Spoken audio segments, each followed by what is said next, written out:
So good evening, everybody. Today we're going to talk about the elements. What Buddha has talked about the elements in the Buddhist teachings. Now, he uses the word called dhātu for elements, and he talks about something really interesting. That is what.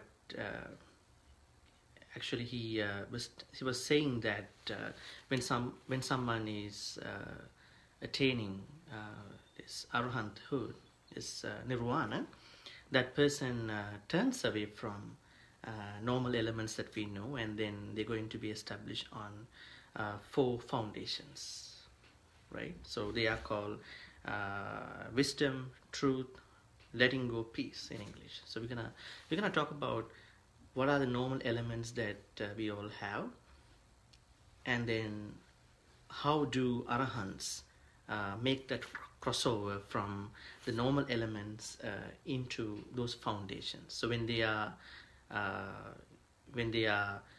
into nirvana, and even though they keep their bodies until they die, but they are established on four foundations. So they don't simply keep or bear those bodies, right? So there's a sutra called Dhātuvibhaṅga in the Majjhima Nikaya. That's the sutra number 140. In this sutra, Buddha deals with the exposition of elements, actually. Usually, normal elements, and then what happens to an arahant when they became an arahant. Right. So, in the sutra, if you talk about the background of the sutra, what happens is that there is a conversation going between a king called Pukkusati and the Buddha. So, now what we're going to talk about is the abstract of the sutra, so that we don't, spend a lot of time about the background story. Okay. Now, in the conversation, what happens is that Buddha, starts saying that there are, three types of, things that usually deal with elements. So, normal person is nothing but 6 elements we call dhātu, chad-dhāturo, and 6 bases of contacts, passāyatana, and 18 mental exploration we call atthārasa mano pavichāra. So these are the things that a normal person like us has within us. So 6 elements, 6 bases of contacts, and 18 mental explorations. Atthārasa mano pavichāra. Looks like that is a new word, that may be a new word for all of you. Mano pavichāra. We'll see what is that like. And then true individual, that means an arahant, that is working for awakening, or already has attained nibbana, has 4 foundations, which we call in Pali aditthana. Aditthana is the word for foundation. I think the English foundation has a lot of meanings, right? Patthana, right? But in this context, that arahant has, each arahant has 4 foundations. That means that they are beyond the elements, and 6 bases of contacts, and 18 mental explorations. Okay. So what are the 6 elements? Have you ever heard about dhātu in Pali? Probably you may have heard about dhātu, right? So what is dhātu? What is element in English? It's like a primary constituent in science, right? That you can break into further parts at some point, like the atomic nature of anything, right? Do they give do scientists give numbers for any atomic things? They have an atomic number, right? But they think that this primary constituent cannot be broken into another particle. But over time they find something that they can break into another particle, right? See what has happened to atom, right? Atom has been broken into many other small constituents, But anyway, but dhātu means in the Buddhist teachings that they are the primary constituent. Okay, so there are 6 elements, dhātu, according to the Buddha. What are they? Patavi, Apo, Tejo, Vayu, Akasa, and Viññāna. So Akasa and Viññāna, those are, I think, new to many. What are they? In Sinhala we call Satara Maha Bhūtu. Actually now there are 6 Bhūtu, right? 6. Okay. Patavi means the earth element. The earth element. Apo dhātu means the water element. Tejo dhātu means the fire element. Vayu dhātu means the air element. Akasa dhātu means the space element, space. Viññāna dhātu means the consciousness element. So even the consciousness comes in abstract form, but it has been taken as an element. Those are the 6 elements. And what are the 6 passayatas? 6 bases of contact. So we have 6 type of contacts. The base of eye contact we call chakku sampassayatana. Now what happens is that I think this is further explained in detail halfway of the sutta. We're going to talk about them. The base of ear contact, the base of nose contact. So which means like that all of these senses, meeting something with their objects. The base of tongue contact, the base of body contact, the base of mind contact. So there are 6 bases of contact in addition to 6 elements. Then 18 kinds of mental exploration. We talked about the Attarasa Manopavichara. Even though it looks like a new word, but if you get to know the meaning, explanation of what is a mental, Manopavichara, then you wouldn't get surprised. Now what happens? Each sense faculty has 3. Then you're going to multiply each sense faculty, the 3 components of each sense faculty by 6, and you get 18. Let's talk about the first one. Chakkuna rūpaṁ disva somanassaṭṭhāniyam rūpaṁ upavicharati. What does that mean?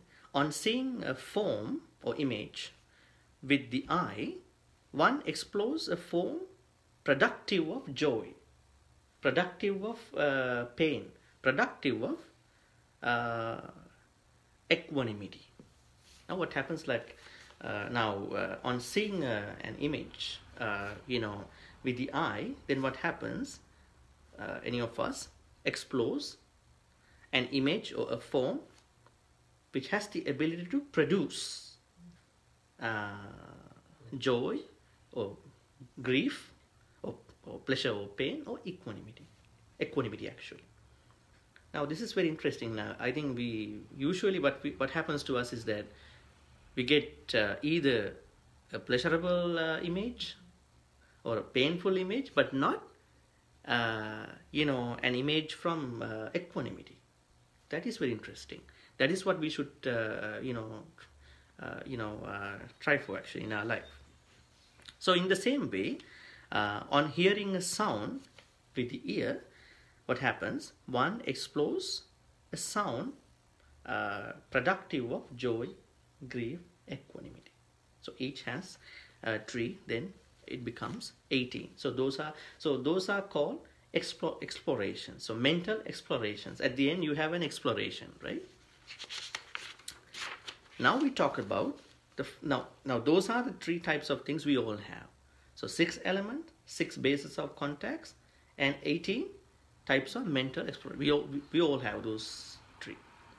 But then what happens? An Arahant, get established on 4 adhitthanas. How does it say? This person who is made up of the 6 elements, the base of contacts, the 6 bases of contacts, the 18 mental explorations, when he or she turns away from them and attains nirvana, she is established on 4 adhitthanas. Now what happens when someone attains nirvana?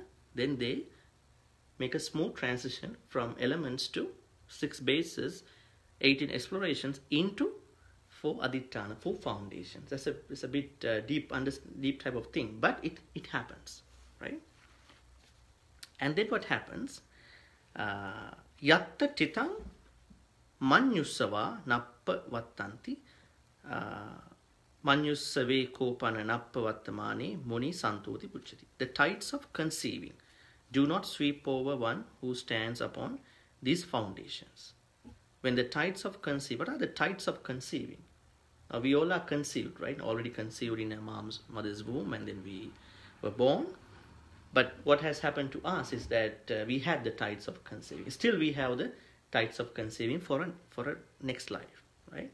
But this person cuts off that tide of conceiving. And then what happens? This person is going to be established in 4 things, 4 foundations called Panya, Satcha, Chaga, Santi. Panya is wisdom, Satcha is truth, Chaga is relinquishment or letting go, Santi is peace. I think those are the really important things that we all, striving for in our life, right? And then Buddha says, one should not neglect wisdom. Have we ever neglected wisdom? The moment of sometimes we have enough moments of wisdom, but I think we get confused with the non-wisdom type of thing. So I think we usually neglect at some points, because when we are into things that we don't want to see as they are, and then we may neglect. That's why Buddha says, do not neglect wisdom. What is wisdom? Seeing things as they are, from anicca, dukkha, anatta. But what do we do instead? Seeing things as we are. That is what we do. That's our problem. But we should try to get into the perspective called seeing things as they are, not as we are. Okay. And then, so one should not neglect wisdom. If you feel that you can really see what is that, or what it is, and what they are actually real in the real sense, then do not neglect that wisdom. Keep that wisdom. And should preserve the truth. Truth is what promotes you to go to wisdom. What's the truth in this world, according to Buddhism? Dissatisfaction. I think we talked about it. Dissatisfaction. Dukkha. Dukkha is the truth. Dukkha is not suffering, right? A lot of translations are there, like by the early British scholarship, European scholarship. They have translated dukkha to be suffering, which prompted many scholars and non-scholars to say Buddhism is a very pessimistic type of teaching, right? But dukkha doesn't mean suffering. Dissatisfaction, that is the closest meaning, I guess. But dissatisfaction leads you to suffering at some point. But basically it is dissatisfaction. So preserve the truth. Preserve the truth called dissatisfaction, because you know that there is dissatisfaction, right? And should cultivate relinquishment. Should cultivate chaga. What is that? Should cultivate letting go. The concept of letting go, right? Right? So that's a good concept, right? In our life, if we can practice the concept of letting go, as much as we can, that's a good thing. It's a very good thing for peace. And should train for peace. We should always find ways to find our own peace, especially from the Buddhist perspective. This is the summary of the exposition of the 6 elements. So this is the summary of this sutra. Now we're going to talk about these elements, 6 bases, and all the other things in details. Okay. Now, as you may have noticed, Patavi dhātu is the element called earth element, right? And Buddha has analyzed Patavi, the earth element, into 2: internal earth element, external earth element. What's the internal earth element? Ajjattan, the Pali word is ajjatika, and bahira. Ajjatika means internal, bahira means external. Now he talks about internal earth element. Yang ajjattang pachattang kakkalang karigatang upadinnan sayyatida. Kesa loma naka danta tachu mansang. Naharu atti atti minja. Wakkang hadayang yakanang. Kilomakang pihakang. Pappasang antang antagunang udariyang karisa. Does anybody of you, have a kind of a, familiarity with these words? Kesa loma, these are actually internal bodily parts, right? Kesa means head hairs. Loma, body hairs. Naka, nails. Danta, teeth. Tacho, skin. Mansang, flesh. Naharu, sinews. Atti, bones. Atti minja, bone marrow. Wakkang, kidney. Hadayang, heart. Yakanang, liver. Kilomakang, diaphragm. Pihakang, spleen. Some very, very internal earth elements. Pappasang, lungs. Antang, intestines. Antaguna, mesentery. Udariyang, contents of the stomach. Karisang, stools. So all these are internal earth element, right? Internal earth element. And then, do you see this earth element in other, things that you see in addition, apart from your body? Yes. Every object usually has this earth element, right? The mic has, earth element, and then houses, everything has earth element. Now, what Buddha asks us to do is, Yacheva kopana ajjattika patavidhatu, yacha bahira patavidhatu, patavidhatu revesa, tang netam mama neso hamasmi, nameso attati, eva metang yatha bhutang, sammapanyaya dattabbang, eva metang yatha bhutang, sammapanyaya diswa, patavidhatuya nibbindati, patavidhatuya chittang viraji. This is what Buddha asks us to do. Now, both the internal earth element and the external earth element, all these bodily parts and all the other earth element that you see in other objects are simply earth element. They all are earth element. And what this Buddha asks us to do is that, and that should be seen as it actually is with proper wisdom. Thus, this is not mine, this I am not, this is not myself.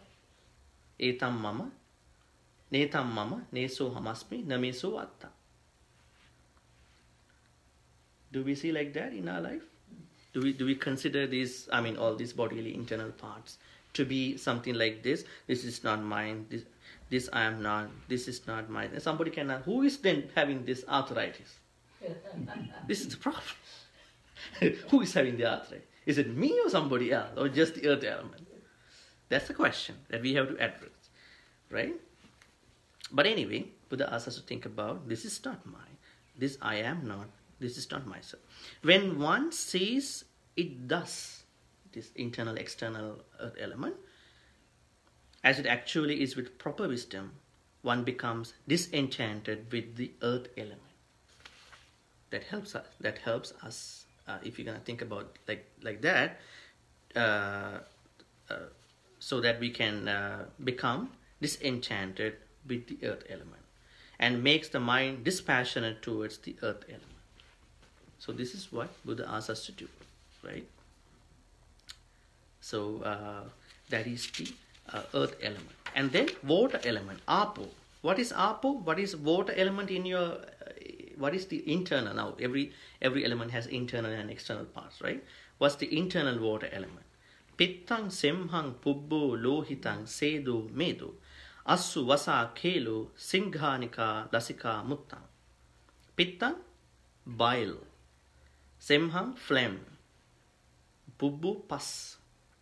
Lohitam, blood. Sedo, sweat. Medo, fat. Assu, tears. Vasa, grease. Kelo, spittle. Singhanika, snot.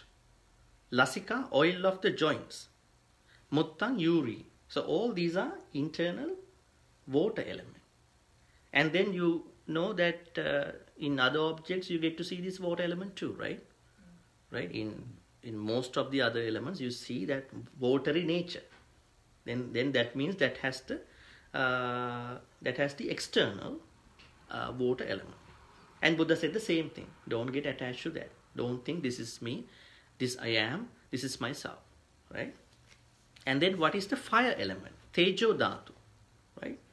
Yenacha santappati, yenacha jiriyati, yenacha paridayati, yenacha asita, pita kayita sayitam, samma parinamam gacchanti. By which one is warmed. We have the internal temperature, right? Ages and consumed. By which what is eaten, drunk, consumed and tasted gets completely digested. So we need internal temperature for all these things. Digestion of food, beverage, all the other things, right? So that is called fire element. And you see the same fire element in all the other objects, right? Even the phone gets heated if you overuse that, right? If you overcharge it, right? You see that nature, right? In each and everything. And then we talk about air element, Vayu Dhātu. What is that? I think we talked about these components of the Vayu Dhātu in the sutra called Anapanasati, I think. Buddha talks about few ways of looking at the Vayu Dhātu, air element of the body. Uddangama Vata, upgoing winds. Do we have upgoing winds inside the body? Yes. You feel like when you get that heartburns, you feel that there's something going. Right? Adhugamavata, downgoing winds. We can observe that too at some point. Kuchisaya vata, winds in the belly. Right? If you overeat, right? If you don't eat at some point, right? You feel that there are some winds going on in the belly area. Kottasaya vata, winds in the bowels. Something about food, right? Anga manganusarino vata, winds that course through limbs. We should have those type of winds that go through the limbs actually, for those execution of the limbs. Asasa passasa, in-breath and out-breath. And we talked about Anapanasati a couple of weeks ago, so that is also part of air element. So this is Vayu Dhātu, called air element. Now I hope that you might be interested in understanding about space element, Akasa Dhātu and Vijñāna Dhātu, consciousness, right? What is Akasa Dhātu? Kanna chiddang, nasa chiddang, mukadwaram yenacha asita pita kayita saitang ajju harati. Yattacha asita pita kayita saitang santittati. Yenacha asita pita kayita saitang adubhagan nikkamati. Yangva pananyampi kinchi ajjattam pacchattam akasang akasagatang agang agagatang vivarang vivaragatang asammuttang asamputtang mansalohitehi upadis. It's a kind of a long description. Holes of the ears. It's part of the space element. So holes of the ears, right? Nasa chiddam, the nostrils. So those are the space element. Mukhadwarang, the door of the mouth. If you open your mouth, that's space element. And then whereby what is eaten, drunk, consumed, tasted, gets swallowed. I mean, there's something called, I don't know what is it called, not the windpipe, right? Something else. You call in the medical term, I don't know. And then through that thing, the food and all the other things, get swallowed, right? That the space element helps us to, get it down to those places. And where it collects, right? Where it collects, there are some places where the food and all these things collected. Where it is excreted from below. Excreted from below. Space, spatial stuff, right? So now you understand what is the space element. Akasa Dhātu, right? The last one, Vijñāna Dhātu. Ataparang Vijñānangeva avasisyati parisuddham paryodātam. Tenacha Vijñāneva kinjānāti sukhanti pi vijānāti dukkhanti pi vijānāti adukkama sukhanti pi vijānāti. So now you know what is vijnana, right? Now, vijnana is consciousness. And there are many types of vijnanas, right? Eye consciousness, we call consciousness for vijnana in general. But there are many other vijnanas, right? Chakku, Sota, Gana, Jiva, Kaya, Mana Vijnana. Those are vijnanas that are relevant for each sense faculty. So, eye consciousness, ear consciousness, nose consciousness, tongue consciousness, body consciousness, smelling, tasting, and touching. They talk about thinking. Sukha vedana sa nirucchati. Sa vupa sammatiti pajanati. Now what happens? When one feels a pleasant feeling, one understands that this is a pleasant feeling. And then what happens? Any thoughts regarding the pleasurable feeling get ceased and subsided by him. He doesn't encourage them. The person who is going to Nibbana. Right? And then what happens after that?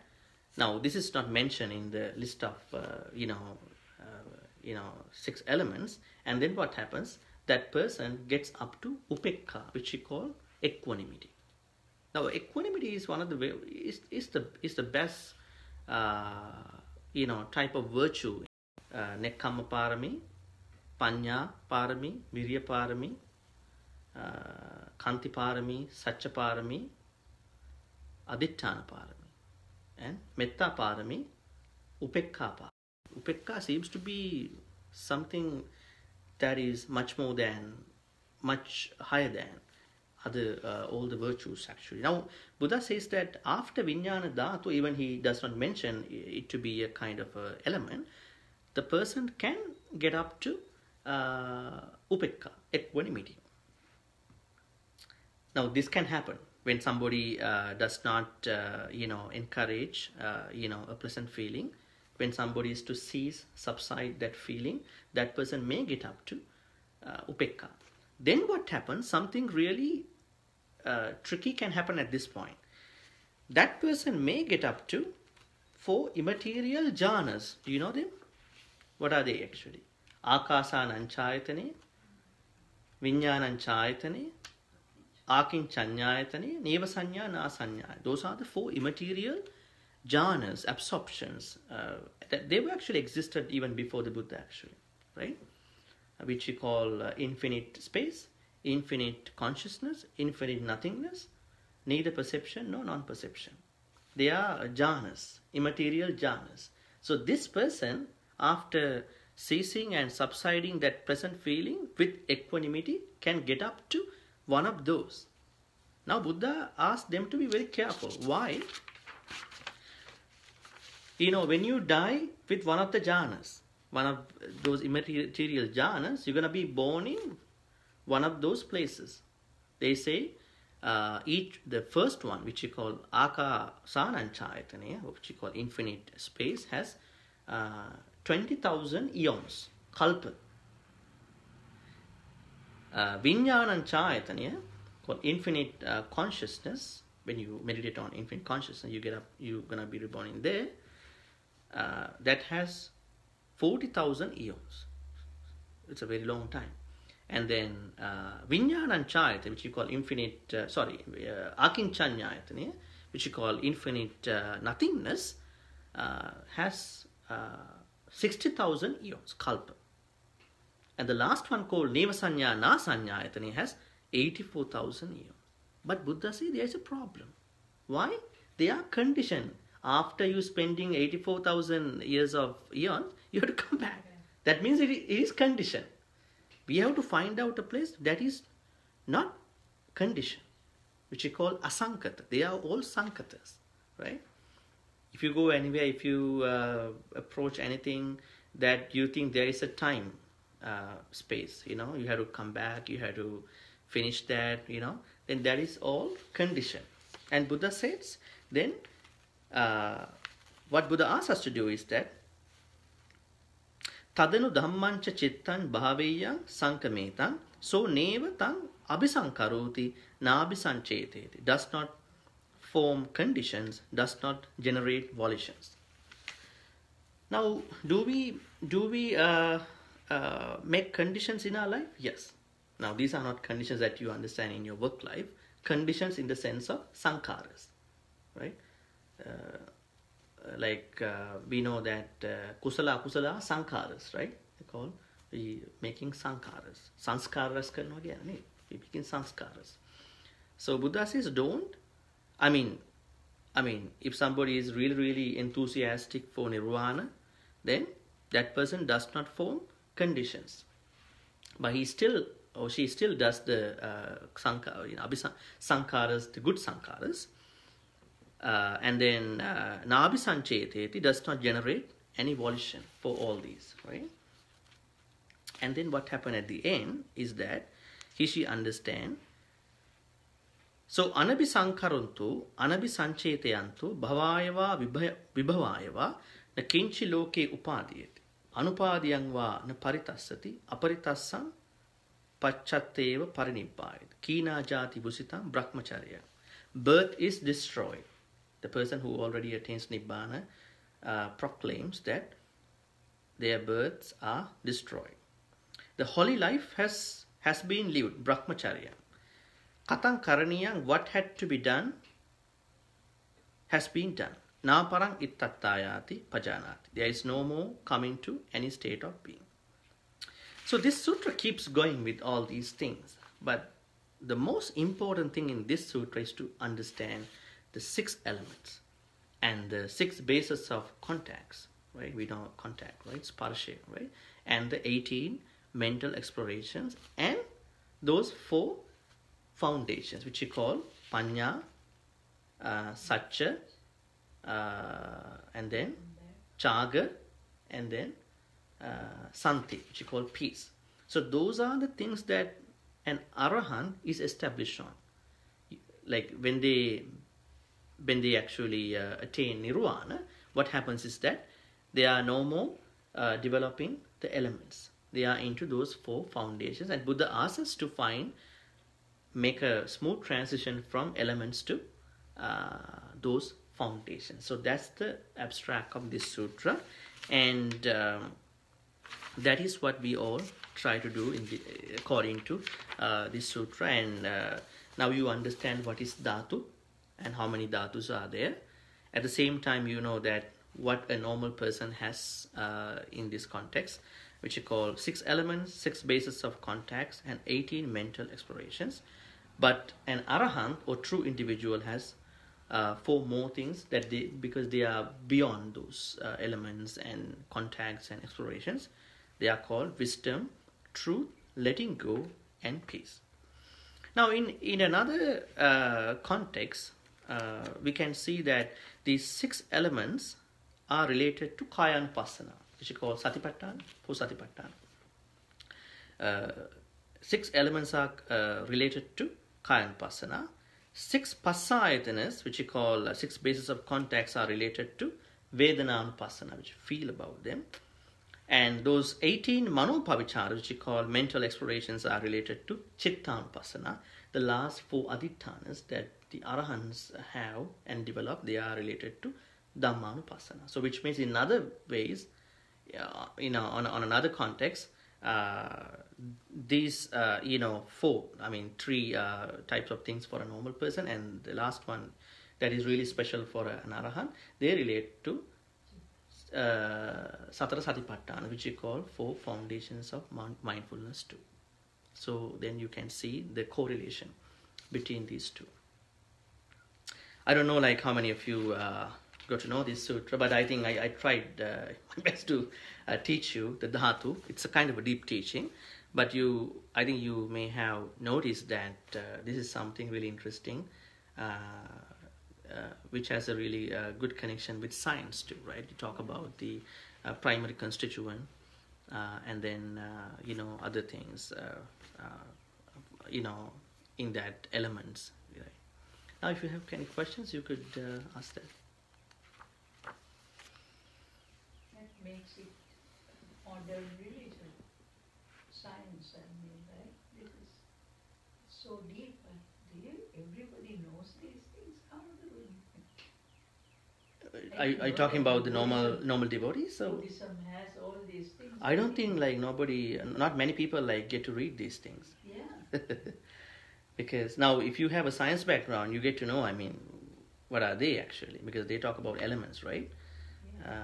But we don't know the Connection between Buddhism and the, yeah. you know. There's a wider connection between what science talk about and what we see in Buddhism, right? Yeah. It's So a it's reality. really interesting, yeah. Now we know the internal and external elements, right? And then we can see elements in each thing. Especially we can see what we like mostly miss is that the internal elements actually. And we know now there are not only 4 elements, there are 6 elements. You can't say Satara Mahabhutu, right? 6 elements.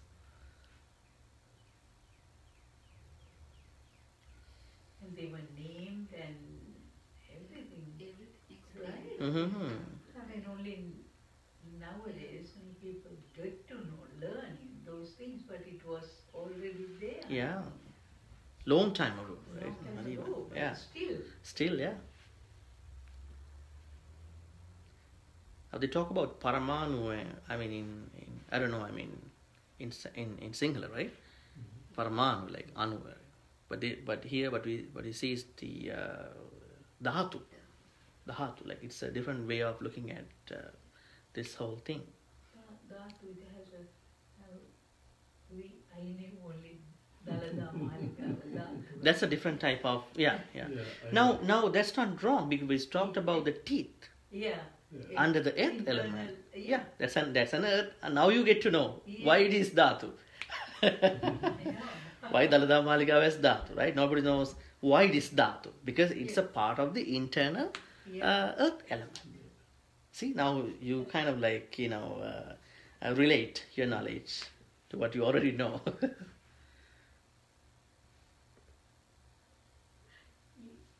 You must have maybe come across some textbooks and research material about comparison of religion and everything, right? Most of them, actually, yeah. So it must have been very interesting. Yeah, very interesting. Yeah. A lot of like books on Buddhist analysis of matter and elements, yeah. But what happens is like usually a scientist takes a look of these teachings and they're going to interpret from what they already know from science background. Yeah. Right? And I think somebody who knows the Pali things, the Buddhist teachings from the Pali words, and also has a background of the science, can do a better thing. Mm-hmm. Otherwise, you going to end up with something that you already know, specialized, right? So I think these two things have to go in tandem. It's really interesting. That's why they tend to say in the West, Buddhism is not a religion, I mean, right? Mm-hmm. Yeah. It's, some people might say it is a philosophy, some people might say philosophers say it's a philosophy. Religious people say it's a religion, but I think we are not actually religious or philosophical in the context because it is a way of life. So it was emanated for a special purpose. Now when you underscore other religions, I mean because when you talk about Buddhist teachings, you can talk about it being not attached to religion because people want to, okay, what are the religions that we see in the world now, right? But the Buddhist teachings, actually Buddha was born for a special purpose to help people, understand this nirvana, right? And that's why I'm kind of like discouraging people to ask, all the questions from Buddhist background. Hey, what does Buddha talk about? So and so, X, Y, Z, right? But in other religions, you gotta find out what they are actually, because they are more secular, right? Mm-hmm. In Buddhist teachings, what we find is that most of the teachings are related to, nirvana. That's the feat, actually. That's the emphasis. So now, because people think it may be a religion or a philosophy, they think that there are answers for all the questions that they've been going through. It's a problem because it was actually emerged for a special reason. That special reason is this nirvana, right? And not that you find what did Buddha talk about LGBTQ, what did Buddha talk about shooting, what did Buddha talk about this and that. I mean, you could find some, you can trace some of the things, but you can find a clear, 100% clear picture, because it was actually emerged for a special reason.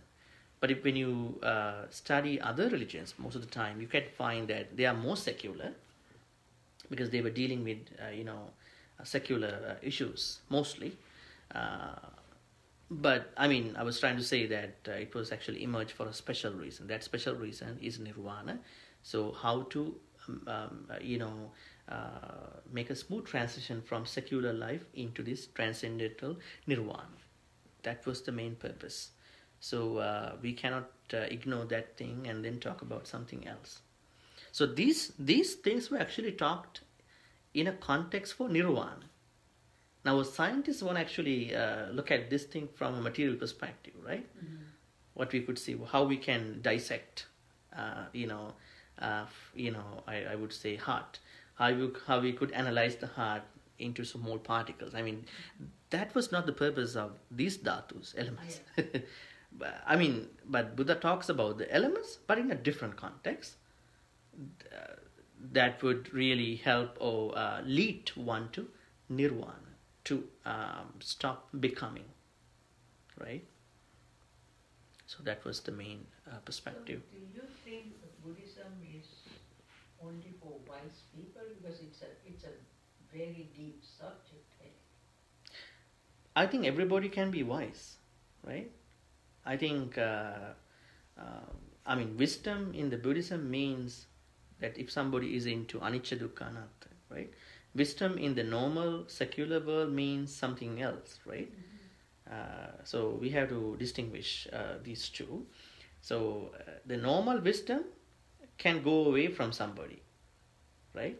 If somebody has the normal secular wisdom in their lives, that person can be a foolish person in the next moment or next day, yeah.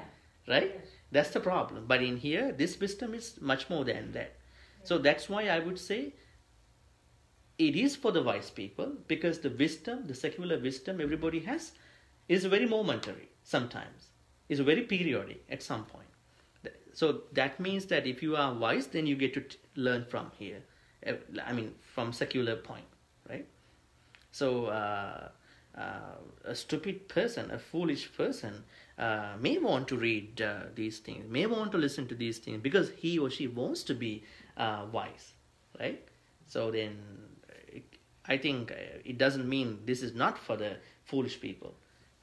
For the people who are wise, who already wise, who want to be wise. So that means that includes everybody in that context. So, but the wisdom that Buddha talks about is much more than the secular wisdom. It's not momentary, periodic, that you are a very wise person, but today and then tonight you're gonna tonight you're gonna play havoc, It's the momentary, periodic wisdom. But this wisdom is the nirvana. Actually, this wisdom that Buddha talks about is nirvana. That means you are able to see things as they are, not see things as we are. So that's the fundamental difference between the normal secular wisdom, because it's periodic and normal, which has a time period, and the other one is not. Okay. Yeah, please. I get to know so many, so it makes me proud of the religion, right? Then at the same time I was thinking of people who are in the village, they are also Buddhists, they love the religion. Village in the sense of? Say in Sri Lanka village, okay? Going over, people in the remote areas, countryside. But yeah. They are also very devoted Buddhists. So maybe they become, their attachment is because of the faith, I mean, Yeah. right? Mine is little bit different than the faith, I think. Yeah. But Maybe that may have changed over time too. Yeah. Yeah, yes, from I faith mean, to... they have the that point. possibility of developing, I mean. They have the great Yeah. potential, great potential. Yeah. I think maybe their life that they're spending in a rural countryside area might not prompt them to, go into this kind of an understanding. Actually, especially the new generation. New generation get to study all these things, I think. Yeah. But you said once I think you said the faith is also important. Yeah, faith is the starting point. I mean, I would say placing confidence in Buddha, not just faith, but faith is kind of a biblical word, right? Mm-hmm. So I would say placing confidence in the Buddha. That means we're going to place our confidence, our trust in the Buddha, because we know the teachings that Buddha talks about are really helpful for us. So that is, we all need that. Otherwise, how are we going to trust what he talks about? Yeah. Right? And then you just think that this is just a scientist or a speaker that you go for an event. Okay, I get to, what this person is talking about. You can actually, compare that thing with your knowledge. But usually, Buddha says that we need to have saddha. It's called saddha first.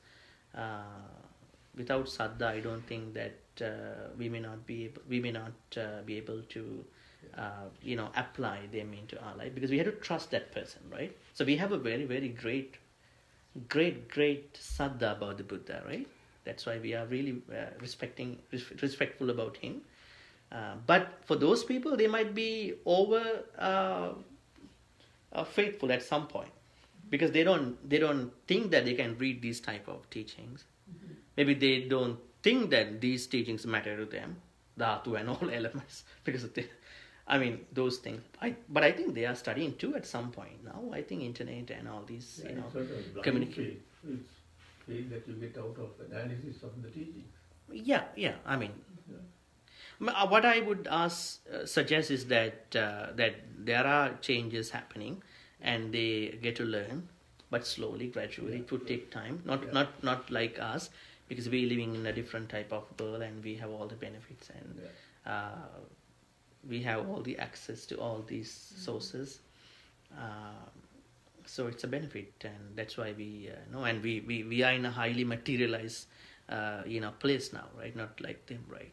Which they don't even understand what is dhātu in Sinhala at some point. But it has good points and bad points too. We are in a materialist place. They're in an abstract type of world. Yeah. It has pros and cons. But what I understand is that for a successful life about spirituality, we want the both abstract type of the world and the material world. We should not select one over the other, especially for our perspective, right? Yeah. Sometimes when we spend time in a materialistic place for a long time, we're going to be ultra materialistic.